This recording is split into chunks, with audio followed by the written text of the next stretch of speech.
Let's assume कितना अच्छा होगा अगर आप गेम खेल सके विदाउट डाउनलोडिंग एनी एप्स और वॉचिंग एनी एड्स। और इवन हो सकता है कि आप पाइथन सीख रहे हैं and want to practise coding logic with something fun. तो rock paper scissors is the perfect real world example that we are going to build today.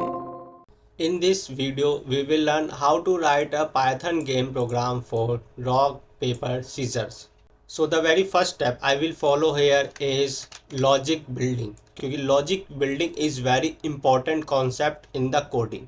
अगर हम लॉजिक बिल्ड नहीं करेंगे तो हम नहीं समझ पाएंगे कि हम क्या कोड लिख रहे हैं, क्यों लिख रहे हैं। Behind the reason we need to understand कि यहाँ पे ये पर्टिकुलर ब्लॉक ऑफ कोड क्यों लिखा गया है, इसका क्या रीज़न है। अगर हम नहीं लिखेंगे तो क्या होगा, लिखने से क्या होगा। That is what the logic building, and this is why we have to work on first logic building. आपको क्या लगता है कि सबसे पहला स्टेप हम क्या फॉलो करते हैं रॉक पेपर सीजर्स गेम में? सबसे पहला स्टेप क्या होता है कि हमें अपने ऑप्शंस को डिस्प्ले करना होता है। यहाँ पे हमें पता है कि हमारे ऑप्शंस क्या है, रॉक पेपर सीजर्स।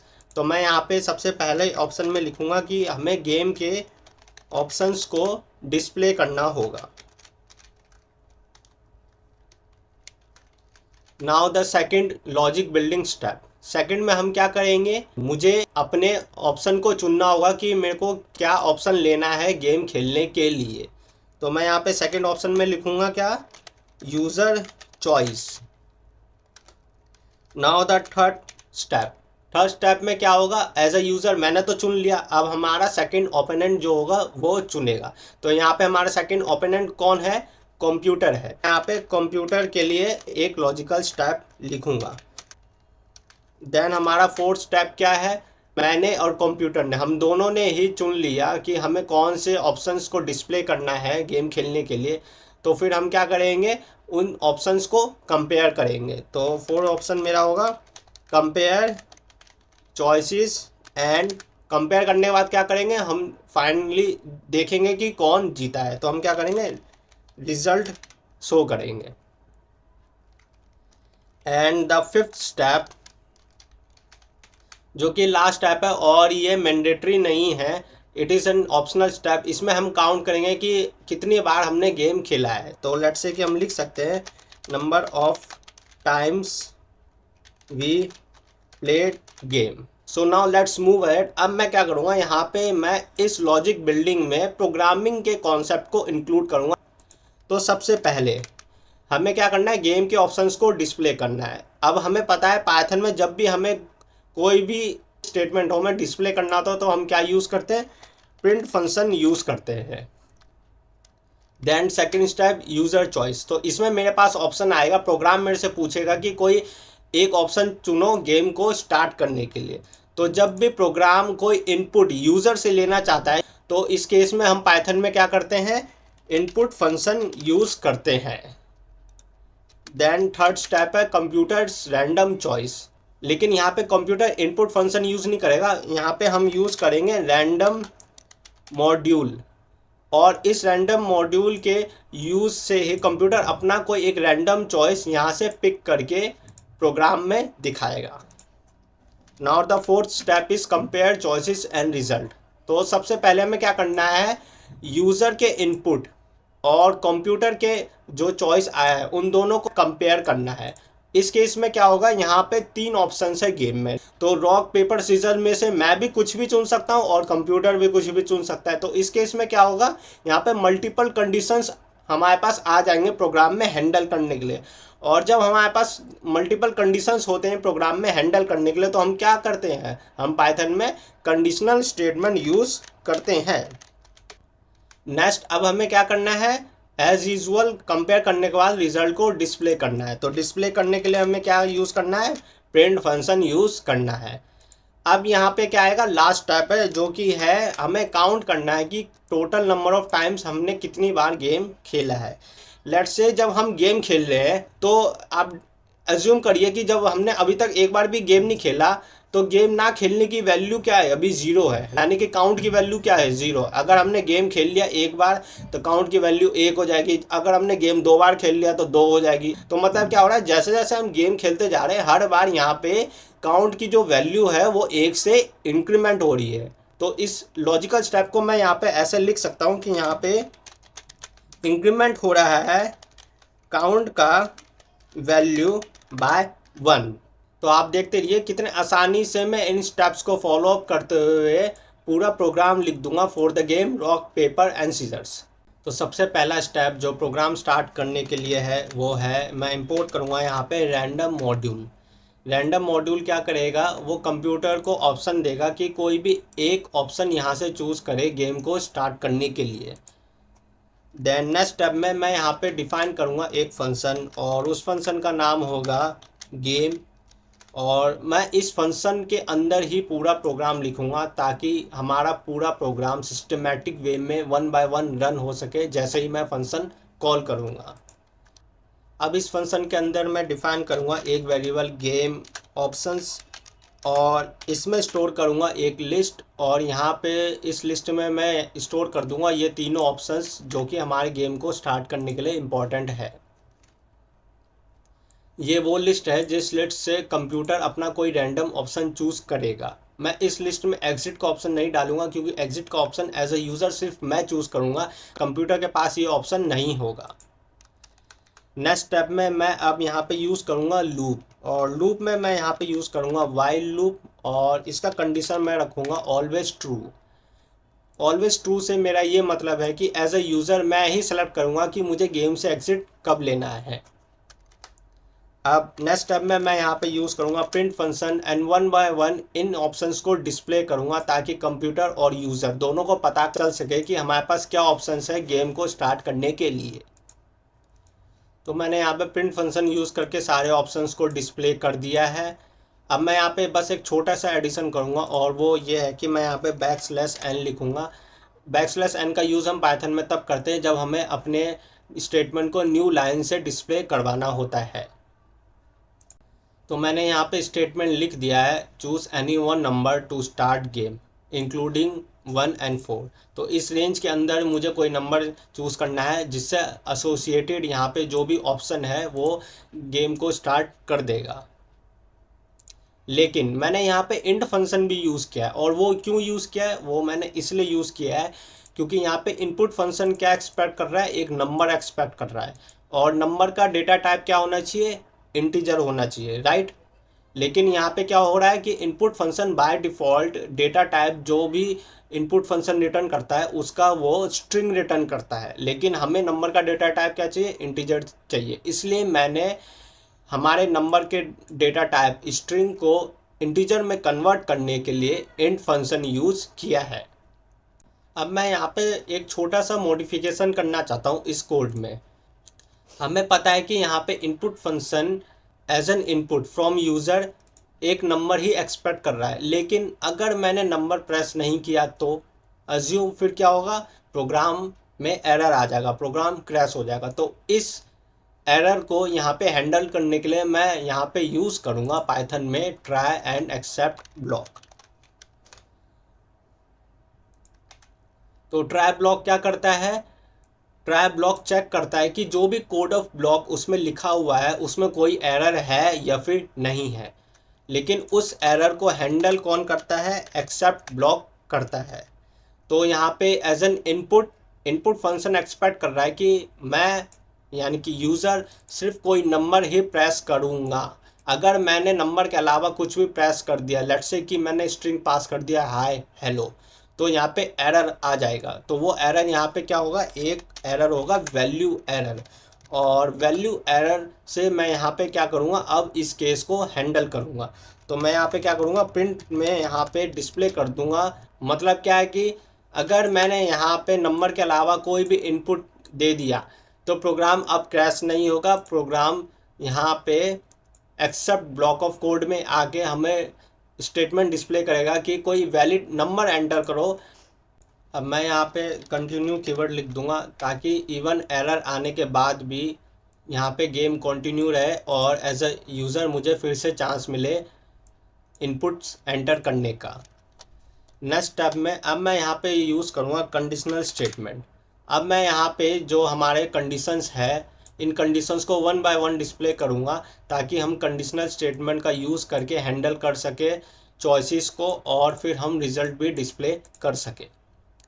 तो सबसे पहले स्टेप में हम यहाँ पे क्या करेंगे, मैं सबसे पहले एग्जिट का जो एक कंडीशन है वो डिफाइन करूँगा। इफ़ यूज़र ऑप्शन, मुझे पता है कि एज अ यूज़र सिर्फ मेरे पास ही ऑप्शन है प्रोग्राम से एग्जिट लेने का, कंप्यूटर के पास ये ऑप्शन नहीं है। तो अगर एज अ यूज़र मैं 4 प्रेस करता हूँ तो गेम से क्या करना है, मुझे एग्जिट करना है। इसके लिए मैं एक यहाँ पे स्टेटमेंट लिख दूंगा और उसे डिस्प्ले कर दूंगा by using the print function. तो मैंने यहाँ पे डिस्प्ले कर दिया है स्टेटमेंट थैंक्स फॉर प्लेइंग। लेकिन गेम से एग्जिट लेने के लिए मैं यहाँ पे यूज़ करूँगा ब्रेक कीवर्ड। क्यों? क्योंकि यहाँ पे पूरा ये ब्लॉक ऑफ कोड कहाँ लिखा है, वाइल लूप के अंदर लिखा है। इसका मतलब क्या है कि अगर मैंने ब्रेक कीवर्ड यूज़ नहीं किया तो पाइथन लूप से बाहर नहीं आएगा और गेम नहीं रुकेगा, क्योंकि वाइल लूप का कंडीशन इज़ ऑलवेज ट्रू है। नाउ नेक्स्ट स्टेप, अब मैं यहाँ पे फिर से कंडीशनल स्टेटमेंट यूज़ करके ऑप्शन दूंगा कि अगर एज अ यूज़र मेरा ऑप्शन जो है वो एक लिस्ट होगा जिसमें मैं नंबर डिफाइन करूँगा 1 2 एंड 3। 1 2 3 क्यों? क्योंकि नंबर 4 के लिए तो मैं इंडिविजुअली एक ब्लॉक ऑफ कोड यहाँ पे डिफाइन कर चुका हूँ, राइट। तो 4 के लिए मैंने डिफाइन कर लिया, अब मैं 1 2 3 के लिए डिफाइन कर रहा हूँ। तो मैं यहाँ पे बता रहा हूँ कि एज अ यूज़र मेरा जो भी नंबर मैं प्रेस करूँगा वो अगर इस लिस्ट में नहीं हुआ तो क्या होगा, मैं प्रिंट फंक्शन यूज़ करके फिर से एज अ यूज़र अपने आप को अलाउ करूँगा कि मैं फिर से कोई एक ऑप्शन चुनूँ और यहाँ पे गेम को स्टार्ट कर सकूँ। तो मैंने यहाँ पे स्टेटमेंट लिख दिया है कि अगर मैं 1 2 3 इनमें से कोई और नंबर प्रेस करता हूँ, यानी कि वो नंबर जो रेंज से बाहर है, तो पाइथन क्या करेगा, मुझे डिस्प्ले करेगा कि कोई वैलिड नंबर एंटर करो फ्रॉम 1 to 4। और इसको मैं कंटिन्यू रखने के लिए यहाँ पे यूज़ करूँगा कंटिन्यू कीवर्ड। अब नेक्स्ट स्टेप में मैंने जो ये नंबर्स लिखे हैं, इन नंबर से पाइथन कैसे सेलेक्ट करेगा कि कौन सा गेम का ऑप्शन उसे चूज़ करना है, इसका कोड लिखूँगा। तो इसके लिए मैं यहाँ पे सबसे पहले डिफाइन करूँगा एक वेरिएबल यूज़र चॉइस और इसमें स्टोर कर दूँगा हमारा लिस्ट गेम ऑप्शंस, क्योंकि ये वही लिस्ट है जिसमें हमने अपने सारे गेम के ऑप्शंस को स्टोर किया है। अब हमें पता है कि लिस्ट से जब हमें कोई आइटम, कोई एलिमेंट को एक्सेस करना हो तो हम कैसे एक्सेस कर सकते हैं, पाइथन इंडेक्सिंग मेथड लगा के। मतलब क्या है कि अगर मैं इस एलिमेंट का इंडेक्स नंबर लिखूंगा तो पाइथन मुझे इस इंडेक्स पे जो भी एलिमेंट स्टोर है, जो कि रॉक है, वो मुझे रिटर्न कर देगा। तो मैं यहाँ पे पाइथन इंडेक्सिंग मेथड यूज़ करने वाला हूँ। उसके लिए मैं यहाँ पे स्टोर करूँगा हमारा वेरिएबल यूज़र ऑप्शन। क्यों? क्योंकि यूज़र ऑप्शन ही वो वेरिएबल है जिसमें एज एन इन यूज़र मैं इनपुट डिफाइन कर रहा हूँ कि मुझे कौन से नंबर से एसोसिएटेड गेम ऑप्शन लेना है गेम स्टार्ट करने के लिए। लेकिन मैं यहाँ पे साथ में -1 भी लिखूँगा, और वो इसलिए क्यों? क्योंकि पाइथन में इंडेक्स नंबर 0 से स्टार्ट होता है लेकिन रियल लाइफ में काउंटिंग 1 से स्टार्ट होती है। कॉन्सेप्ट ऐसा है कि जो भी एलिमेंट पाइथन में 0 पे स्टोर है वो रियल लाइफ में 1 पे स्टोर होगा। तो मैं यहाँ पे क्या कर रहा हूँ, मैं यहाँ पे नंबर्स जो लिख रहा हूँ as a real life consider करके लिख रहा हूँ 1 2 4। लेकिन पाइथन में क्या हो रहा है, लिस्ट में जो ये एलिमेंट स्टोर है ये 1 पे स्टोर नहीं है, ये एक्चुअली में 0 पे स्टोर है, देन ये 1 पे स्टोर है एंड देन ये 2 पे स्टोर है। तो यहाँ पे मेरे नंबर को मैं पाइथन के इंडेक्स नंबर से एडजस्ट करने के लिए -1 यहाँ पे कर रहा हूँ। अब यहाँ पे मैं क्या करूँगा, कंप्यूटर को ऑप्शन दूंगा कि वो अपने इंडेक्स नंबर से पाइथन के गेम के ऑप्शन को चूज़ कर सके। तो मैं यहाँ पे एक वेरिएबल डिफाइन करूँगा कंप्यूटर इंडेक्स, और अब मैं यहाँ पे यूज़ करूँगा रैंडम मॉड्यूल जो हमने सबसे पहले यहाँ पे इंपोर्ट किया था। तो रैंडम मॉड्यूल क्या करेगा, अलाउ करेगा कि हम रैंडम वैल्यू सेलेक्ट कर सके एक लिस्ट से। तो उसके लिए मैं क्या करूँगा, सबसे पहले यहाँ पे मैं डिफ़ाइन करूँगा इंडेक्स नंबर। क्यों? क्योंकि लिस्ट से जो ये हमें एलिमेंट एक्सेस करना है, इसके लिए सबसे पहले हमें इस एलिमेंट के इंडेक्स नंबर को डिफ़ाइन करना होगा। हमें पहले प्रोग्राम को बताना होगा कि इस इंडेक्स नंबर से मुझे ये वाला एलिमेंट चाहिए। तो कंप्यूटर के लिए मुझे सबसे पहले यहाँ पे इंडेक्स नंबर डिफ़ाइन करना होगा और उसके लिए मैंने यहाँ पे फंक्शन यहाँ पे यूज़ किया है रैंड इंट। ये क्या करता है, रिटर्न करता है random integer with in this range including both and points. तो यहाँ पे मेरा रेंज क्या होगा, 0 से लेके 2 तक। 0 से लेके 2 तक इसलिए क्योंकि मैं यहाँ पे इंडेक्स नंबर से डील कर रहा हूँ, मैं यहाँ पे रियल नंबर से डील नहीं कर रहा हूँ। यानी कि पाइथन में क्या होगा, 0 नंबर पे ये स्टोर है, 1 नंबर पे ये स्टोर है और 2 नंबर पे ये स्टोर है। अब मैं वेरिएबल डिफाइन करूँगा कंप्यूटर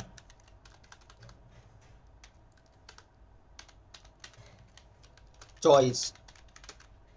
यहाँ पे मैंने कंप्यूटर का इंडेक्स नंबर डिफाइन किया था, अब उस इंडेक्स नंबर से मैं यहाँ पे इस लिस्ट में लगा के एलिमेंट एक्सेस कर लूँगा।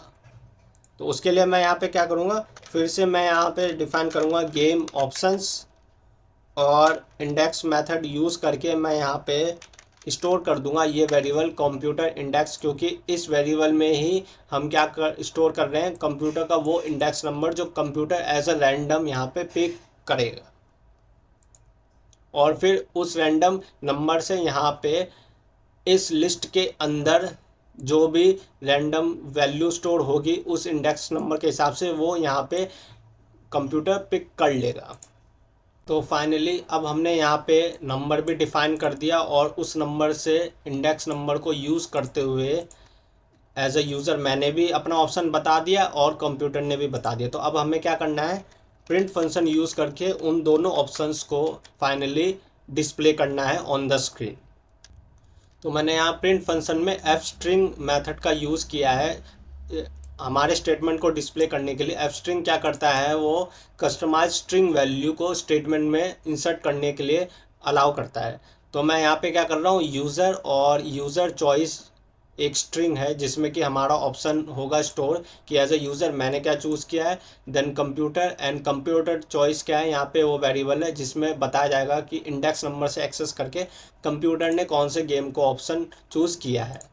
नाउ अब देखिए यहाँ पे ये चारों कंडीशन में 1 बाय 1 कोड लिख चुका हूँ कि यहाँ पे कैसे हैंडल किया जाएगा जब ये चारों number input as an input program को दिया जाएगा। लेकिन इसके अलावा भी यहाँ पे एक और कंडीशन है जो कि इनविजिबल है। और वो कंडीशन क्या है, वो कंडीशन ये है कि अगर यूज़र और कंप्यूटर ने किसी भी ऑप्शन में सेम ऑप्शन को सेलेक्ट कर लिया, तो मतलब क्या है कि मैंने भी रॉक चुन लिया, कंप्यूटर ने भी रॉक चुन लिया, तो क्या हो जाएगा, इस केस में गेम टाई हो जाएगा। तो वो वाला ऑप्शन भी हमें यहाँ पे हैंडल करना होगा। तो उसके लिए मैं क्या करूँगा, फिर से कंडीशनल स्टेटमेंट यूज़ करूँगा, क्योंकि यहाँ पे एक कंडीशन हो रहा है जिसमें कि यूज़र यानी कि मैं और कंप्यूटर हम दोनों ने ही सेम गेम ऑप्शंस को चूज़ कर लिया है। तो मैं as usual print function use करके फिर से एक स्टेटमेंट को डिस्प्ले कर दूंगा। तो मैंने यहाँ पे प्रिंट फंक्शन यूज़ करके स्टेटमेंट लिख लिया कि गेम टाई प्ले अगेन। ये केस तब होगा जब यहाँ पे यूज़र और कंप्यूटर दोनों ने सेम गेम ऑप्शन को चूज़ कर लिया है। और गेम को कंटिन्यू रखने के लिए फिर से मैं क्या करूँगा, कंटिन्यू कीवर्ड यहाँ पे यूज़ करूँगा। अब हमें क्या करना है, लॉजिकली अब हमें उन केसेस को हैंडल करना है जिस केसेस में कि यूज़र गेम जीतेगा और जिस केसेस में कंप्यूटर गेम जीतेगा। यानी कि अब हमें क्या करना है, कंपेयर करना है दोनों चॉइसेस को एंड देन रिजल्ट को डिस्प्ले करना है। अभी हमने कंपैरिजन का सिर्फ एक केस ही लिखा है कि अगर यूज़र और कंप्यूटर दोनों ने सेम ऑप्शन चुना तो गेम टाई हो जाएगा। लेकिन इसके अलावा भी तो अभी और कंडीशंस हैं।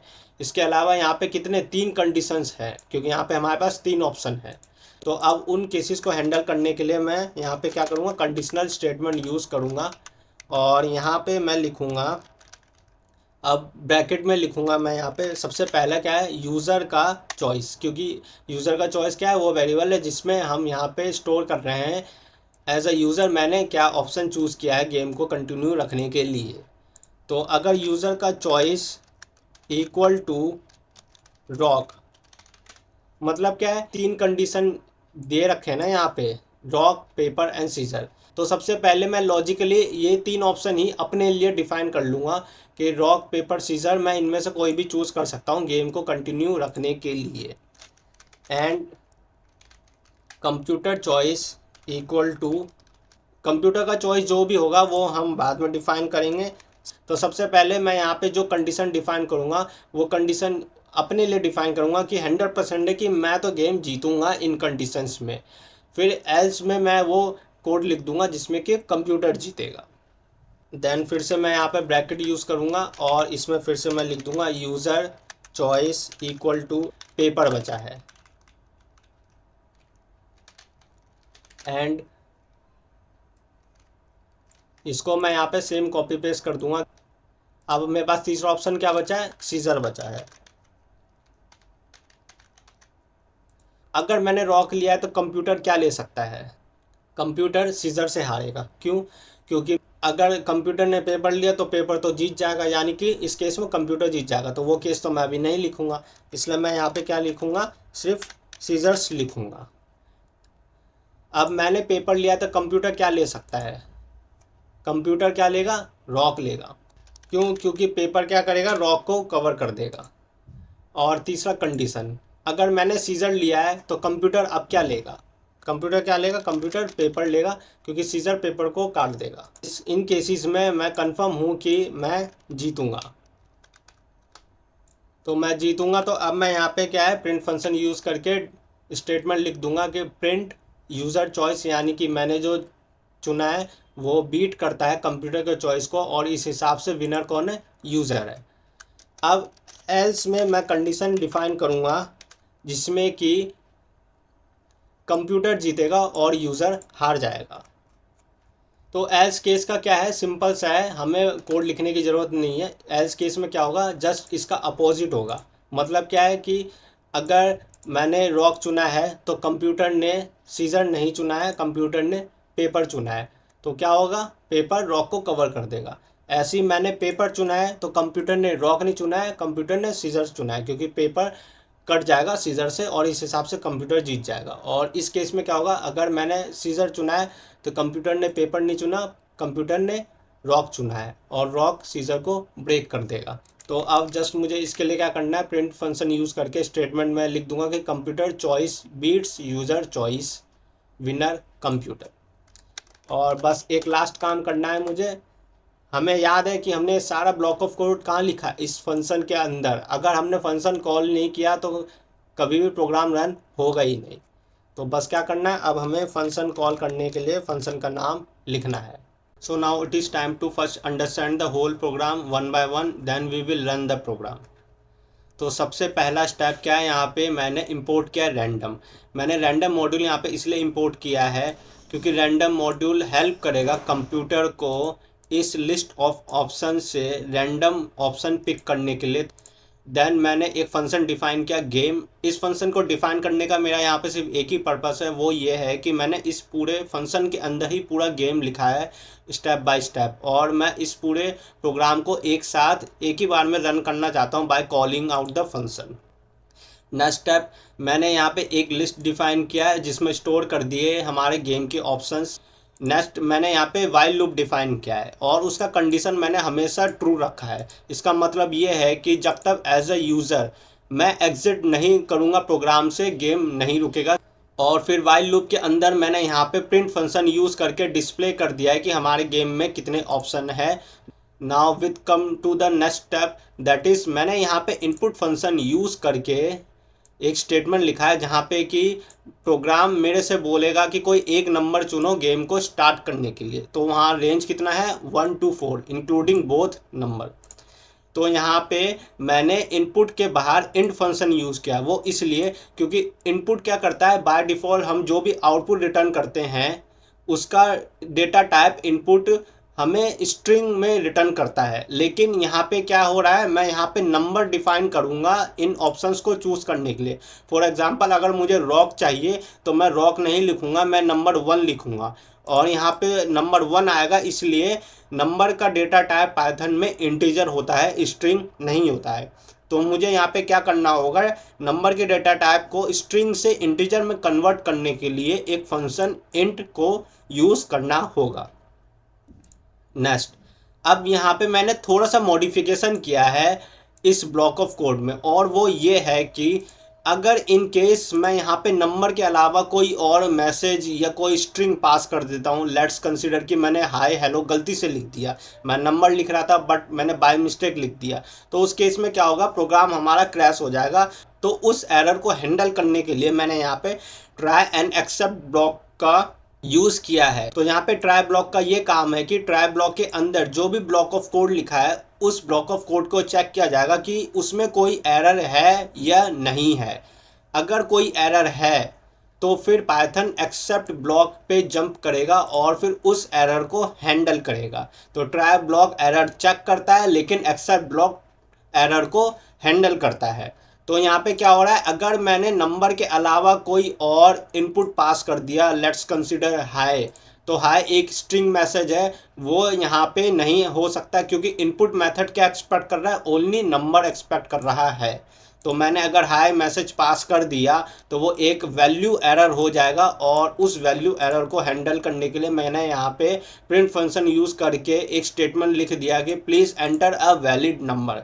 तो जब एरर आएगा तो इस केस में क्या होगा कि पाइथन डायरेक्ट एक्सेप्ट ब्लॉक पे आके हमें ये स्टेटमेंट डिस्प्ले करेगा टर्मिनल में, और फिर rest of the block of code जो भी पूरा कोड नीचे लिखा है ये सब कुछ स्किप हो जाएगा और फिर गेम दोबारा कंटिन्यू होगा और सबसे पहले ये ऑप्शंस को डिस्प्ले किए जाएंगे। आफ्टर दैट अगेन गेम यहीं पे आके मेरे को पूछेगा कि कोई एक नंबर डालो गेम स्टार्ट करने के लिए। और ये कंटिन्यू क्यों हो रहा है, वो इसलिए हो रहा है क्योंकि मैंने यहाँ पे कंटिन्यू कीवर्ड भी लिखा है ताकि जहाँ से भी गेम रुके वापस गेम दोबारा उसी स्टेप से स्टार्ट हो सके। Now let's come to the next step. यहाँ पे अब मैंने क्या किया है, अब कंडीशनल स्टेटमेंट यूज़ किया है वन बाय वन नंबर के अकॉर्डिंग। तो मैंने यहाँ पे थोड़ा अपोजिट किया है, मैंने सबसे पहले एग्जिट का कंडीशन डिफाइन किया कि यूज़र ऑप्शन क्या है। अगर मैंने 4 प्रेस किया यूज़र ऑप्शन में, आप देख सकते हैं कि मैं यहाँ पे नंबर प्रेस करूँगा, तो अगर मैंने 4 प्रेस किया तो सिंपल सा हमें स्टेटमेंट मिल जाएगा कि थैंक्स फॉर प्लेइंग। एंड मैंने यहाँ पे मेजरली ब्रेक कीवर्ड यूज़ किया है। इस कीवर्ड को यूज़ करने का यहाँ पे ये पर्पस है कि मैंने ये पूरा ब्लॉक ऑफ कोड कहाँ लिखा है, वाइल लूप के अंदर लिखा है। अगर मैंने ब्रेक कीवर्ड यूज़ नहीं किया तो इवन 4 प्रेस करने के बाद यानी कि गेम से एग्जिट होने के बाद भी गेम कंटिन्यूस रन होता रहेगा और दोबारा इनपुट के लिए पूछेगा, तो वो तो मुझे नहीं करना है। इसलिए मैंने ब्रेक कीवर्ड यूज़ किया है जिससे कि पाइथन क्या हो जाएगा, लूप से बाहर आ जाएगा और फिर गेम रुक जाएगा। Now let's come to the next step. अब बचे बाकी 3 ऑप्शंस, उनके लिए मैंने यहाँ पे एक कंडीशन डिफाइन किया और ये कंडीशन डिफाइन करता है कि अगर यूज़र ऑप्शन यानी कि मैंने जो नंबर लिखा है वो इस लिस्ट में नहीं है, यानी कि 1 2 3 उनमें से कोई दूसरा नंबर है, तो फिर से हमें यहाँ पे प्रिंट स्टेटमेंट डिस्प्ले करेगा कि invalid choice, please select the number from this options. अगर मैं ऐसा नहीं करता, मतलब क्या है कि मैंने यहाँ पे 4 प्रेस नहीं किया, इवन यहाँ पे 1 2 3 में से भी कोई नंबर नहीं लिया, मैंने कोई और नंबर ले लिया 5 6 7 और एनी अदर नंबर जो कि हमारे रेंज से बाहर है, तो फिर पाइथन हमें इस स्टेटमेंट को डिस्प्ले करके टर्मिनल पे दिखाएगा एंड कंटिन्यू कीवर्ड के वजह से गेम वापस कंटिन्यू हो जाएगा। Now next step. अब आपको पता है कि हम यहाँ पे क्या कर रहे हैं, अगर कोई ऑप्शन हमें यहाँ पे गेम का चूज़ करना है, whether it is rock paper और सीजर, तो हम डायरेक्ट ये स्ट्रिंग मैसेज पास नहीं करेंगे बल्कि हम यहाँ पे नंबर लिखेंगे। लेकिन अब वो पिक कैसे करेंगे, नंबर से कैसे पता चलेगा कि लिस्ट से मैंने पेपर को सेलेक्ट किया था तो पेपर ही अब यहाँ पे गेम ऑप्शन में सेलेक्ट होगा, वो कैसे पता चलेगा। तो सबसे पहले मैंने यहाँ पे एक वेरिएबल डिफाइन किया यूज़र चॉइस और उसमें मैंने स्टोर कर दिया हमारा गेम ऑप्शन। गेम ऑप्शन क्या है, वो लिस्ट है जिसमें हमने गेम के ऑप्शंस को स्टोर किए हैं। और फिर मैंने यहाँ पे पाइथन का इंडेक्सिंग मेथड यूज़ किया है। उसके लिए मैंने क्या किया, यहाँ पे स्क्वायर ब्रैकेट्स लगाया, इसमें मैंने यूज़र ऑप्शन स्टोर किया। यूज़र ऑप्शन में क्या है, वो वैल्यू जो एज एन इनपुट मैं प्रोग्राम को पास करूँगा अपना गेम ऑप्शन चुनने के लिए। देन मैंने -1 किया है। तो मैंने यहाँ पे -1 क्यों किया है, -1 मेरा यहाँ पे करने का सिर्फ एक पर्पस ये है कि पाइथन में क्या होता है, इंडेक्स नंबर ना 0 से स्टार्ट होता है। मतलब आप सिंपली ये समझिए कि पाइथन में काउंटिंग 0 से स्टार्ट होती है। तो मतलब क्या है, ये पाइथन में नंबर 0 पे स्टोर है, ये पाइथन में नंबर 1 पे स्टोर है और ये पाइथन में नंबर 2 पे स्टोर है। लेकिन रियल लाइफ में क्या होता है, काउंटिंग 1 से स्टार्ट होती है। तो रियल लाइफ में रॉक नंबर 1 पे स्टोर है, पेपर नंबर 2 पे एंड सीजर नंबर 3 पे। तो यहाँ पे थोड़ा डिफरेंस हो रहा है ना नंबर का, तो इस डिफरेंस को मैंने एडजस्ट करने के लिए -1 प्रेस किया है। फॉर एग्जांपल लेट्स से कि मैं यहाँ पे रॉक लेना चाहता हूँ, तो रॉक यहाँ पे कहाँ पे, मैं रॉक के लिए नंबर 1 प्रेस करूँगा। अब मैं नंबर 1 प्रेस करूँगा, for example let's consider right now कि मैंने नंबर 1 प्रेस किया, ओके। और फिर मैंने यहाँ पे -1 लगा रखा, तो मैंने -1 कर दिया, तो हमारे पास कितना आया, 0 आया। अब मैंने बताया था कि पाइथन में इंडेक्स नंबर कहाँ से, 0 से स्टार्ट होता है। तो पाइथन क्या करेगा, नंबर 0 पे देखेगा कि कौन सा आइटम लिस्ट में स्टोर है, कौन सा आइटम स्टोर है, रॉक स्टोर है। देखा, मैंने तो नंबर 1 प्रेस किया था, लेकिन पाइथन ने तब भी समझ लिया कि मेरा नंबर 1 से क्या लेना था, रॉक को लेना था, तो उसने रॉक को ही ले लिया क्योंकि 0 पे रॉक स्टोर है। तो इस तरह से हमने यहाँ पे कैलकुलेशन किया है। Now let's come to the computer index.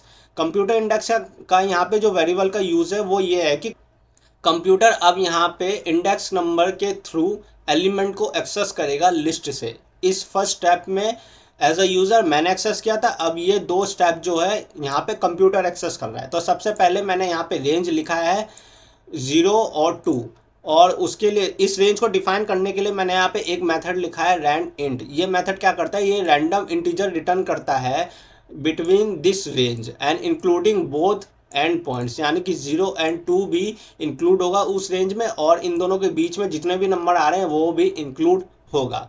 तो यहाँ पे मैंने रेंज 0 से 2 तक इसलिए लिया है क्योंकि हम ऑलरेडी डिस्कस कर चुके हैं कि पाइथन में इंडेक्स नंबर कहाँ से स्टार्ट होता है, 0 से स्टार्ट होता है। तो पाइथन में ये 0 पे स्टोर है, ये 1 पे स्टोर है, देन ये 2 पे स्टोर है, यानी कि ये तीनों गेम ऑप्शन यहाँ पे 0 से 2 के रेंज में स्टोर हो रहे हैं। इसलिए मैंने यहाँ पे रेंज में 0 से 2 तक नंबर लिया है। तो यहाँ पे क्या करेगा, computer index random module use करके रैंडमली कोई एक नंबर जनरेट करेगा, और वो नंबर फिर हम क्या करेंगे, इस गेम ऑप्शन जो हमारा लिस्ट है जिसमें कि हमारे गेम के सारे ऑप्शन हैं, इस लिस्ट में वो नंबर हम यहाँ पे कंप्यूटर इंडेक्स वेरिएबल स्टोर कर देंगे, ताकि उस नंबर से गेम लिस्ट में जो भी एलिमेंट होगा वो एलिमेंट कंप्यूटर की तरफ से पिक कर लिया जाएगा। अब फाइनली जब यूज़र और कंप्यूटर दोनों ने अपने ऑप्शंस को पिक कर लिया, तो हम उसे क्लियरली यहाँ पे प्रिंट फंक्शन में डिस्प्ले कर देंगे। मैंने यहाँ पे एफ स्ट्रिंग का यूज़ किया है स्टेटमेंट को डिस्प्ले करने के लिए, वो इसलिए क्योंकि एफ स्ट्रिंग हमें अलाउ करता है कि हम कस्टमाइज वैल्यू अपना स्टेटमेंट में इंसर्ट कर सके। तो मैंने सिंपली यहाँ लिखा है यूज़र, प्लेस होल्डर में यूज़र चॉइस क्या है, एक स्ट्रिंग है। आप देख सकते हैं यूज़र चॉइस वही वेरिएबल है जहाँ से कि कोड ब्लॉक को सॉल्व करके पाइथन पता लगाएगा कि एज अ यूज़र मैंने कौन सा गेम ऑप्शन चुना था। तो फॉर एग्जांपल मैंने यहाँ पे रॉक चुना था, तो यहाँ पे रॉक प्रिंट हो जाएगा। फिर इन 2 कोड ब्लॉक को सॉल्व करके पाइथन पता लगाएगा कि कंप्यूटर ने कौन सा ऑप्शन चुना था, उस ऑप्शन को फिर यहाँ पे कंप्यूटर के हिसाब से भी प्रिंट कर दिया जाएगा। Now let's come to the next step. अब यहाँ पे नेक्स्ट स्टेप में क्या होता है कि मैंने टाई का कंडीशन रखा है, यस इट इज़ ऑब्वियस। ऐसा हो सकता है कि मैंने और कंप्यूटर ने, हम दोनों ने सेम ऑप्शन गेम का चुन लिया है, तो इस केस में क्या होगा, गेम टाई हो जाएगा। टर्मिनल पे हमें एक स्टेटमेंट दिखेगा एंड देन कंटिन्यू कीवर्ड के हेल्प से गेम अगेन कंटिन्यू हो जाएगा। Now let's start with the next step. यहाँ पे मैंने कंडीशनल स्टेटमेंट यूज़ किया, और इस स्टेटमेंट में मैंने यहाँ पे कंडीशंस डिफाइन किया है कि कब यूज़र जीतेगा और कब कंप्यूटर जीतेगा। तो यहाँ पे 4 केस जनरेट हो रहे हैं टोटल, जिसमें से एक केस जो है गेम टाई होने का, वो तो मैंने ऑलरेडी डिफाइन कर दिया है। लेकिन गेम टाई होने के अलावा यहाँ पे 3 कंडीशंस है, जो कि रॉक पेपर सीजर्स, इन तीनों में से कोई भी मैं भी चुन सकता हूँ और कंप्यूटर भी चुन सकता है। तो इस केस में क्या होगा, हमें यहाँ पे कंडीशंस डिफाइन करने होंगे कि गेम को कैसे जीता जाएगा। तो सबसे पहले मैंने यहाँ इफ़ कोड ब्लॉक में वो स्टेटमेंट्स लिखे हैं जिसमें कंपलसरी है कि एज अ यूज़र मैं ही जीतूंगा, और अगर इसका अपोजिट हुआ तो एज कंडीशन में कंप्यूटर जीतेगा। तो लेट्स बी प्रैक्टिकल, ठीक है। यहाँ पे कुछ भी मगअप करने जैसा नहीं है, मैं आपको बहुत आसानी से समझाऊंगा कि ये लॉजिकल स्टेप्स मैंने कैसे लिखे हैं। सबसे पहले हमें ये देखना कि हमारे गेम में कितने ऑप्शंस हैं। हमारे पास 3 ऑप्शंस है, रॉक पेपर एंड सीजर्स, यानी कि टोटल मेरे पास 3 ही ऑप्शन है जिससे कि मैं गेम को जीत सकता हूँ। तो सबसे पहले मैं यूज़र चॉइस में स्टोर कर दूंगा कि अगर यूज़र चॉइस यानी कि मेरी जो इनपुट है उसकी वैल्यू इक्वल टू रॉक हुई या पेपर हुआ या सीजर हुआ, तो फिर आगे का कंडीशन डिफाइन करूँगा कि कंप्यूटर आगे क्या डिफाइन कर सकता है जिससे कि मैं गेम जीतूँगा। ओके, तो यहाँ पे क्या लिया, सबसे पहले मैंने अपने 3 कंडीशन डिफाइन कर लिए कि मैं इन तीनों से ही गेम जीत सकता हूँ, that is rock paper and scissors. And और फिर मैंने डिफाइन कर दिया कि कंप्यूटर का क्या चॉइस हो सकता है। जब रॉक होगा तो कंप्यूटर क्या चुनेगा कि मैं गेम जीत जाऊंगा। ऑब्वियसली जब रॉक है तो कंप्यूटर सीजर ही चुनेगा, तभी तो मैं गेम जीतूंगा, क्योंकि रॉक सीजर्स को बीट कर देगा। देन अगर मैंने पेपर लिया है तो कंप्यूटर क्या चुनेगा जिससे कि मैं अगेन जीत जाऊंगा। कंप्यूटर क्या चुनेगा, वो रॉक चुनेगा, क्योंकि पेपर रॉक को कवर कर देगा। तो इस तरह से पेपर यानी कि यूज़र जीत जाएगा। देन मैंने सीजर चुना है। अब सीजर चुनने के बाद कंप्यूटर क्या चुनेगा जिससे कि मैं अगेन फिर से जीत जाऊंगा। तो सीजर के बाद क्या है, कंप्यूटर चुनेगा पेपर, क्योंकि सीजर पेपर को काट देगा। तो इस तरह से मैं तीनों कंडीशन में जीत जाऊंगा। तो जैसे ही मैं जीतूंगा तो उसमें मैंने यहाँ पे एक कस्टमाइज एक स्टेटमेंट लिख दिया है कि हमें टर्मिनल पे दिखाया जाएगा। तो इस एग्जांपल में क्या होगा, लेट्स कंसीडर कि यहाँ पे मैंने रॉक चुना है, तो rock beats scissors and winner is user, यानी कि मैं विनर हूँ।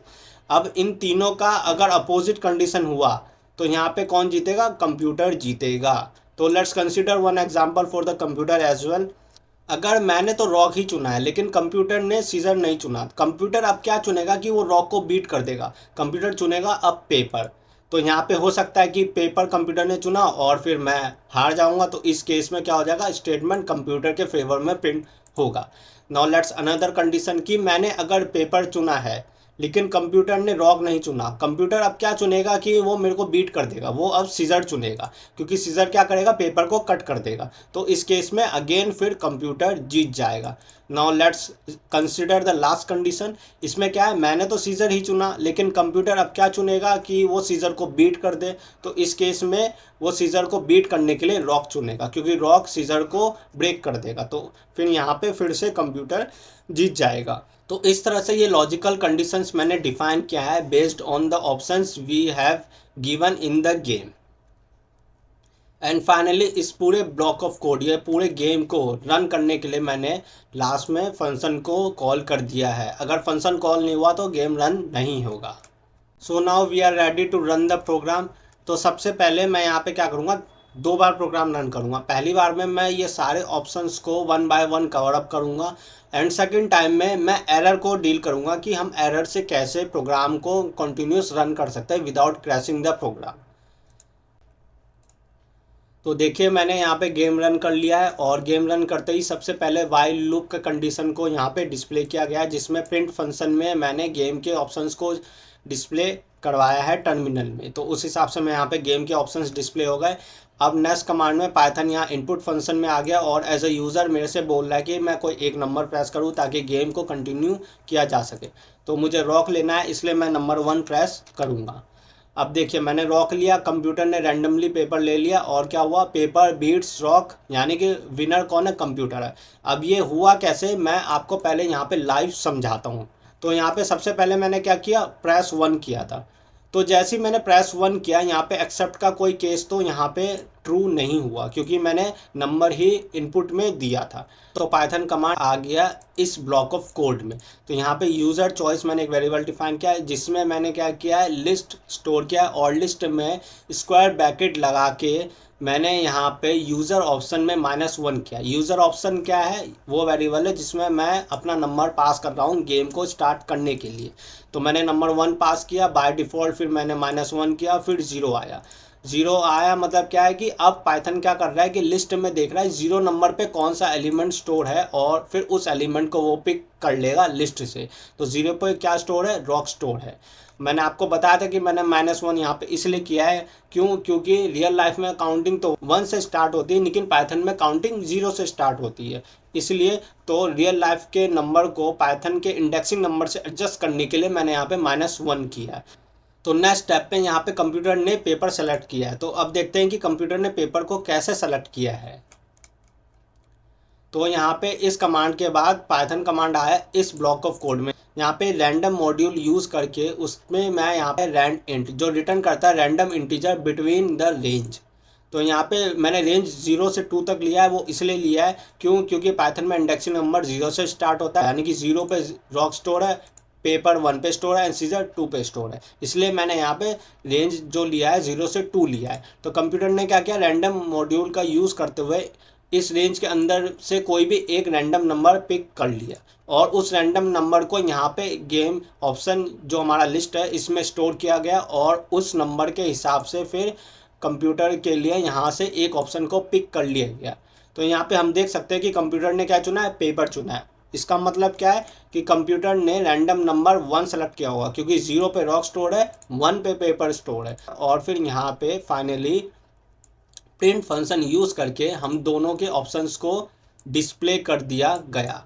अब हमें देखना है कि ये कंडीशन कैसे ट्रू हुआ, मतलब कैसे रॉक ने पेपर को बीट किया, ये प्रिंट कैसे हुआ। यहाँ पे क्या हो रहा है कि विनर कौन है, कंप्यूटर विनर है। इसका मतलब क्या है कि पहले जो ये कंडीशनल स्टेटमेंट दिखाए गए हैं इफ़ के अंदर, ये वो कंडीशनल स्टेटमेंट है जिसमें कि यूज़र यानी कि मैं जीतूंगा, लेकिन यहाँ पे क्या हो गया, यहाँ पे कंप्यूटर जीता, यानी कि यहाँ पे एज कंडीशन ट्रू हुआ है। तो यहाँ पे क्या हुआ, हम देख सकते हैं कि मैंने तो रॉक चुना था, लेकिन कंप्यूटर ने क्या किया, सीजर नहीं चुना, उसने पेपर चुन लिया। तो ऑब्वियसली यहाँ पे क्या होगा, पेपर क्या करेगा, रॉक को कवर कर देगा। तो इस केस में क्या है, कंप्यूटर ही विनर होगा, इसलिए एज कंडीशन ट्रू हुआ है।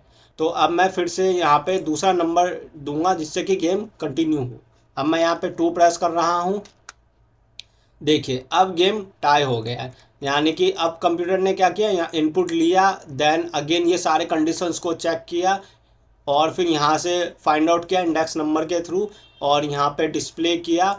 और अब कंप्यूटर यहाँ पे इस केस में आया तो उसे पता चल गया कि यूज़र ने और कंप्यूटर ने दोनों ने सेम ऑप्शन चुना है, इसलिए गेम को टाई कर दिया गया है। और अब दोबारा गेम ऑब्वियसली कंटिन्यू हो गया है और फिर से यूज़र से ऑप्शन पूछ रहा है। तो मैं अब 3 प्रेस करूँगा। देखिए 3 प्रेस किया तो अब की बार मैं विनर हूँ। मतलब क्या है कि मैंने तो सीजर चुना है, कंप्यूटर ने पेपर चुना था। तो यहाँ पे क्या हो गया, अब आते हैं इस कंडीशन पे, मैंने सीजर चुना, कंप्यूटर ने पेपर चुना। अब इस केस में क्या है, ये पहला इफ़ कंडीशन ही यहाँ पे ट्रू हो गया, इसलिए एज कंडीशन पे पाइथन नहीं जाएगा और यहाँ पे प्रिंट स्टेटमेंट के हिसाब से लिख देगा कि कौन विनर है। अब यहाँ पे मैं तीनों कंडीशन ट्राई कर चुका हूँ, रॉक पेपर सीजर। अब मैं लास्ट में जस्ट एग्जिट करूँगा, उसके लिए मैं 4 प्रेस करूँगा। तो यहाँ पे थैंक्स फॉर प्लेइंग का लाइन हमें डिस्प्ले हो गया, वो इसलिए हो गया क्योंकि हमने यहाँ पे लिखा था 4। मैंने जैसे ही प्रेस किया तो क्या हुआ कि यहाँ पे ये कंडीशन ट्रू हो गया और ब्रेक कीवर्ड के हेल्प से पाइथन लूप से बाहर निकल गया और गेम रुक गया। तो अब मैं दूसरी बार प्रोग्राम फिर से रन करूँगा और इस बार हम यहाँ पे एरर का केस हैंडल करेंगे। तो एरर में हमारे यहाँ पे 2 केस है। पहला केस यहाँ पे ये है कि इनपुट फंक्शन में सिर्फ हमें नंबर को ही स्टोर करना है। तो मैं यहाँ पे नंबर प्रेस नहीं करूँगा, मैं हाई का मैसेज प्रेस करूँगा, फिर देखते हैं कि यहाँ पे एरर कैसे हैंडल होता है। और सेकंड केस एरर का यहाँ पे ये है कि मुझे नंबर तो देना है लेकिन रेंज के अंदर ही देना है, और रेंज क्या है यहाँ पे 1 to 4 का है। 4 का केस मैंने यहाँ इंडिविजुअली डिफाइन किया है और 1 to 3 का यहाँ पे मैंने यहाँ पे एक साथ डिफाइन किया है। तो टोटल नंबर क्या है, 1 to 4 के अंदर ही मुझे नंबर देना है, लेकिन मैं नंबर तो दूंगा लेकिन 4 से बाहर का दूंगा। तो देखते हैं ये दोनों एरर अब कैसे सॉल्व होगा। तो अब मैं वापस फिर से प्रोग्राम रन करूँगा।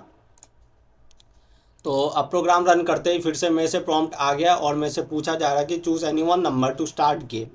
तो अब मैं यहाँ पे क्या करूँगा, नंबर प्रेस नहीं करूँगा, मैं यहाँ पे कोई मैसेज लिख दूँगा। लेट्स से मैंने यहाँ पे हाई लिख दिया। अब मैंने हाई लिख दिया, देखिए यहाँ पे एरर आ चुका है लेकिन वो डिस्प्ले नहीं हुआ। लेकिन लेट्स से कि मैं यहाँ पे फिर से दूसरा नंबर प्रेस करता हूँ, दूसरी बार में ये डिस्प्ले हो जाएगा। अब देखिए मैंने यहाँ पे 2 प्रेस किया, तो ये कैसे हुआ ये तो हम ऑलरेडी जानते हैं क्योंकि ये हम पहले केस में जान चुके हैं। पहले मैं ये देखता हूँ कि जब मैंने यहाँ पे हाई लिखा था तो ये आउटपुट हमें कैसे मिला, please enter a valid number. तो जैसे ही मैंने इनपुट में हाई लिखा तो ट्राई ब्लॉक में चेक किया गया कि कोई एरर है या नहीं है। एरर है क्योंकि इनपुट एक्सपेक्ट कर रहा है कि हमें सिर्फ number as a message input में देना है, लेकिन मैंने क्या दिया, हाई, यानी कि एक स्ट्रिंग पास कर दिया। तो जैसे ही ये एरर फाइंड हुआ, एक्सेप्ट ब्लॉक पे कंडीशन आ गया और यहाँ पे एरर को हैंडल करने के लिए मैंने एक स्टेटमेंट लिख रखा है कि please enter a valid number. मतलब क्या हुआ कि गेम वापस कंटिन्यू हो गया इस कंटिन्यू कीवर्ड की वजह से, और rest of block of code को स्किप कर दिया गया और फिर यहाँ पे वापस प्रॉम्प्ट पे आ गया गेम वापस पूछने के लिए कि कोई एक नंबर डाल के गेम को स्टार्ट करो। तो अब मैं यहाँ पे आऊँगा, इस केस को कैसे हैंडल करेंगे। इस केस में क्या है, हमें एंटर तो नंबर ही करना है लेकिन आउट ऑफ रेंज करना है।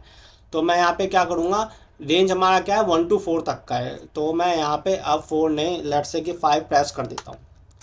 तो 5 प्रेस किया तो टर्मिनल ने हमें लाइन दिया कि invalid choice, please select number with in this range.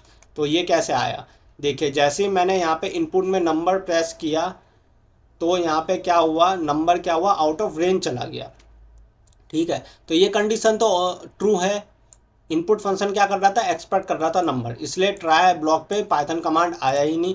यहाँ पे देखा गया कि जो नंबर दिया गया है वो रेंज से बाहर है, तो इसलिए ये कंडीशन ट्रू हो गया और टर्मिनल ने हमें ये स्टेटमेंट डिस्प्ले कर दिया।